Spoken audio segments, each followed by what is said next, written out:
David, it has to be recognized that it's a big legislative accomplishment. It's a larger bill, passed sooner than other presidents have achieved. But I don't think it's going to take the country in the right direction. I think it's going to grow our budget deficits in the future very substantially, and you're already seeing some market reaction to that.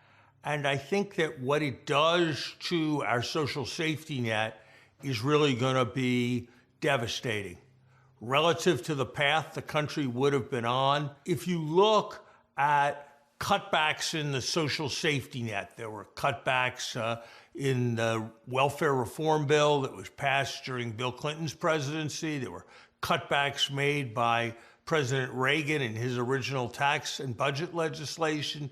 This is the largest cutback in the social safety net that anybody has been able to find.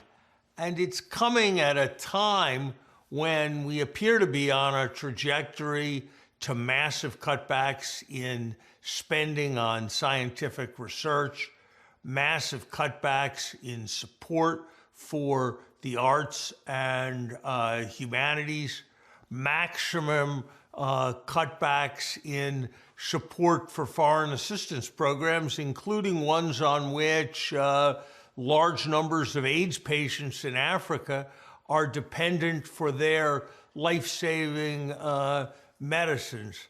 So this is legislation that, to my mind, both compromises our capacity to defend ourselves as a country because of all of the debt, and frankly, compromises what makes our country worth defending in terms of being a humane force in terms of the world, in terms of our sense of national community and protecting everybody, in terms of some of our greatest contributions to humanity in both the sciences and the arts. And so I think this is a very troubling piece of legislation in ways that go beyond the problematic immediate economics. This one big beautiful bill is one part of a more sweeping plan that President Trump has for, I think it's fair to say, really redoing the American economy. And yet we don't see much reaction yet from the economy in the numbers. And I'll give you an example. In the tariffs, a lot of talk about tariffs, a lot of fear about tariffs. And yet if you look at the CPI numbers, the PPI numbers that are coming out, they don't indicate the inflation that most economists predicted. I think it's early days. It may be that there are a set of other developments going on through artificial intelligence, through technology, that are exerting a deflationary force.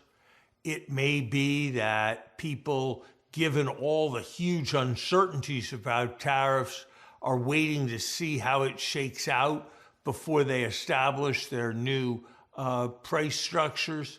It may be that for a time, it's possible for the people in the middle to eat the tariff increases in order to try to get market share.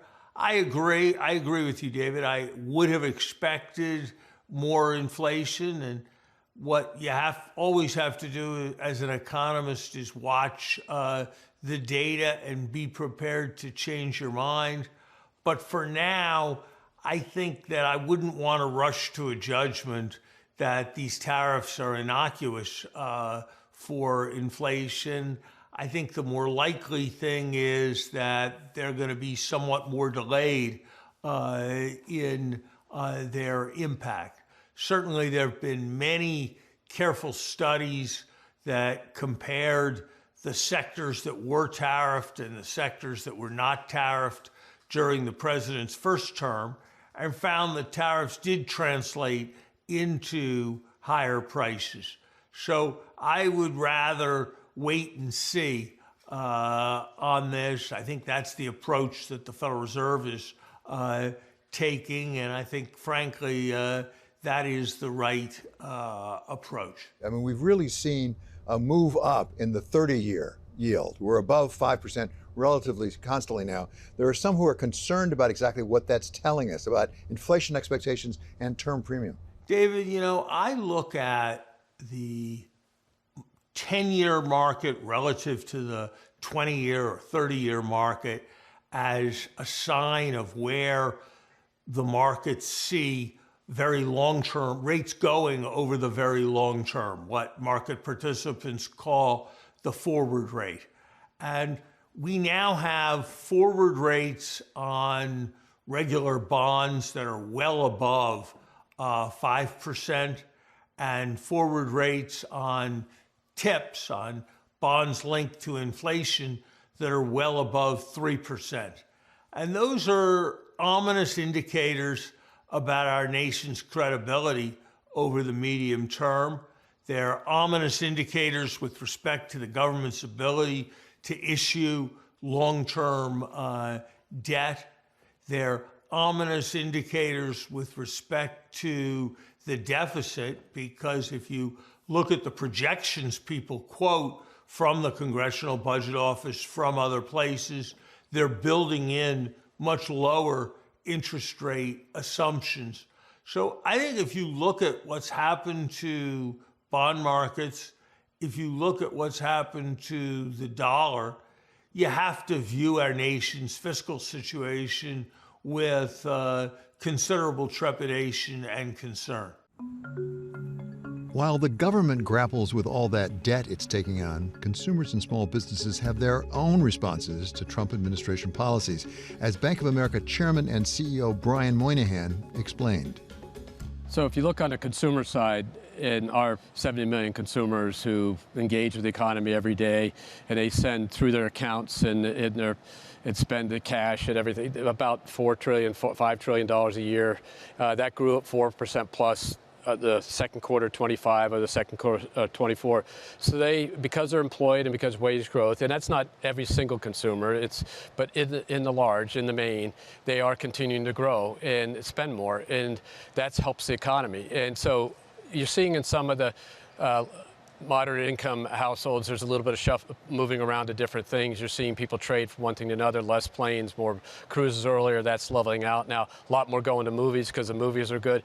But at the end of the day, they're spending discretionary necessary at about the same percentage they traditionally spent. They've got money in their accounts.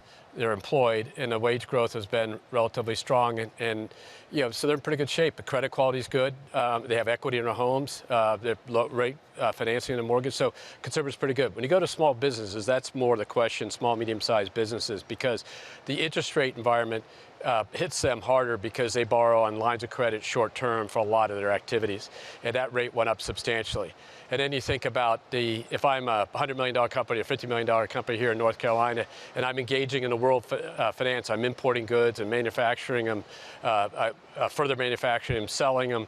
It got pretty interesting here trying to figure out all the trade and tariffs. So I think the certainty on the tax rate helps them, meaning the big, beautiful bill passing and the tax rate. That's a very good thing. The alternative would not have been good if their tax rates would have changed. A satisfactory resolution to the trade so that they could learn the rules of the road over the next 30, 60, 90 days and get their plans for next year put together.